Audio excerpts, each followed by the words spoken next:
ধর্ষক, খুনি ও দুর্নীতিবাজের পক্ষে যারা কথা বলে তারাও তাদেরই জাতি ভাই। তাদের প্রতি কোনো আস্থা নাই এবং তারা ওই চেয়ারে বসার যোগ্যতাই রাখে না। তাদেরকে টেনে হিঁচড়ে রাস্তায় নামাও, ল্যাংটা করে পেটাও জনসম্মুখে নিয়ে এসে, কারণ তারাও সমান অপরাধী। অপরাধ যে করে এবং যে সহে, দুজনই সমান অপরাধী, বুঝলেন না?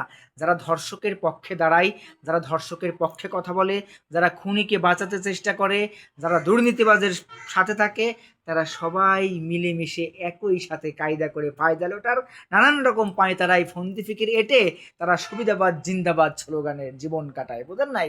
মানে ইয়ান of see I me my সেলফে, এই দর্শনেই তারা চলে।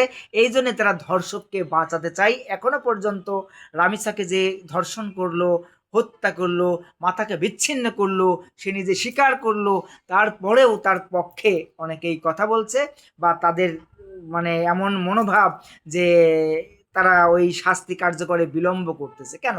সে তাতে প্রমাণই হয়েছে যে সে তাকে হত্যা করেছে, ধর্ষণ করেছে। তারপরেও বিলম্ব কেন কাকু? তোমার মা, মেয়ে, বোন, বউ নিরাপদে আছে এজন্য তুমি টের পাচ্ছ না, না? যখন তোমার মা, মেয়ে, বোন, বউ এরকম ধর্ষণ হবে, মাথাকে বিচ্ছিন্ন করে ফেলবে, সেদিনকে কিন্তু কাক্কু টের পাবা। এখনো সময় আছে কাক্কু, দ্রুত সমাধান করে ফেলো।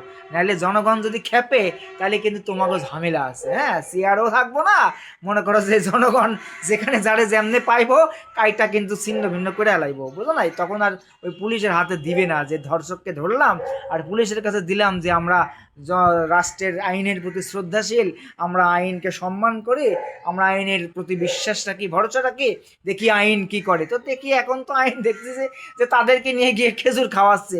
অথচ কয়েকদিন আগে এক হুজুরের বিরুদ্ধে ধর্ষণের অভিযোগ উঠেছিল, যাচাই বাছাই ছাড়াই তাকে 3 দিনের রিমান্ড দেওয়া হলো। তারপরে কি হয়েছে জানি না। তো হুজুরের গুয়াই কাটি করো, হুজুরকে নিয়ে গিয়ে ধরে আগে ভরে দাও, আর হুজুর ছাড়া অন্যদের নিয়ে গিয়ে খেজুর খাওয়াও, যেন পরের বার বের হয়ে এসে আরো বেশি শক্তি নিয়ে ছক্কা মারতে পারে। এটাই তো কাকু, তোমাদের কার্যকলাপে তো এর চেয়ে ভালো আর কোনো কিছু বলতে পারছি না কাকু, বোঝো না?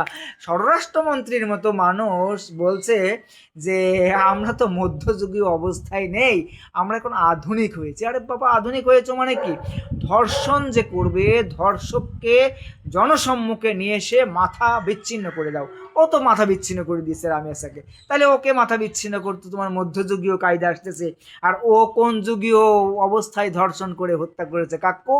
ও কাক্কু, কাক্কু, শুনতে পাচ্ছ না কাক্কু? আরে শালার কাক্কু রে, কাক্কুর দেখে টাক্কুই, মাথায় মাল নাই রে কাক্কু। তোমরা বুঝতেছো না কাক্কু, জনগণ কি জিনিস তোমরা চেনো না। যখন বাঁটে পড়বা তখন বুঝবা, তোমার খাটেও থাকবা না, তুমি ডাঁটেও চলতে পারবা না কাক্কু। ভুইলা যাইও না কাক্কু, অতীত মনে রাখো, বোঝো নাই? এবং অতীত একেবারে সেটাও মনে রাখো, এবং চূড়ান্ত যে অবস্থা পরকাল সেটাও মনে রাখো। তোমরা চেয়ারে বসার পরে যদি যথাযথভাবে কোনো সিদ্ধান্ত নিতে অক্ষম হও, তাহলে তোমরা বানাও ওই চেয়ারে বসার যোগ্যতাই রাখো না কাক্কু। ওই চেয়ার তোমরা ছাইড়া দাও, বুঝলেন নাই? পুলিশ বলেন, প্রশাসন বলেন, আইন আদালত বলেন, আইনজীবী বলেন, মন্ত্রী মিনিস্টার বলেন, যে বা যারা যেখান থেকে ধর্ষকের পক্ষে কথা বলবে, খুনির পক্ষে কথা বলবে, দুর্নীতিবাজদের পক্ষে কথা বলবে, তারা সবাই ওদেরই জাতি ভাই। এই জন্য ওরা বাঁচাতে চায়, বুঝলেন নাই?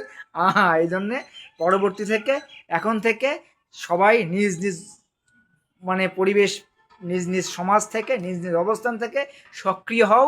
ধর্ষককে ধরলে জাগায় বিচার করে দাও, বিচি বুচি কাইটটা বিচ্ছিন্ন করে একেবারে কুত্তা দিয়ে খাওয়াই দাও, মাথাটা তালাদা করে ফেলো, পাথর মেরে হত্যা করে ফেলো, একেবারে যা খুশি তাই করো। পুলিশের কাছে আর দিও না, কারণ দুঃখজনক হলেও সত্য, লজ্জার কথা বা আফসোসের কথা বা খুবই কষ্টের কথা যে আমাদের আইন ব্যবস্থা ওই মনে করেন যে দীর্ঘদিন হস্তমৈথুন করার কারণে যেমন দুর্বল হয়ে যায় আর শক্তি মুক্তি নাই, অকার্যকরকে প্রায় এইরকম অবস্থা হয়ে গেছে এখন আমাদের আইন বাস্তবায়নের মানে ব্যবস্থাপনা, বুঝলেন না?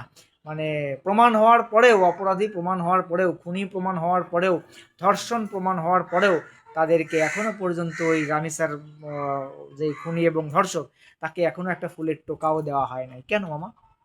কাকু কেন? আত্মীয় লাগে নাকি কাকু? হ্যাঁ, কি জানি বাবু কাকু, মনে হচ্ছে যে তোমার আত্মীয় লাগে, এই জন্য তোমরা কিছু করতেছো না। আর যদি একটা কোনো হুজুর হইতো, আর মায়ের চুদি একদম গান করে ফেলাইতো।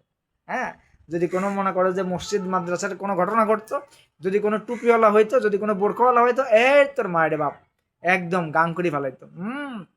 ও তো মনে করো যে কাক্কুর দলের লোক, এই জন্য মনে হয় কাক্কু বাঁচাইতে চেষ্টা করতেছে। কাক্কু, টাক্কু খাটাও, মাথায় মাল রাখো, নাইলে মাল আউট হয়ে যাবো। বুঝো নাই?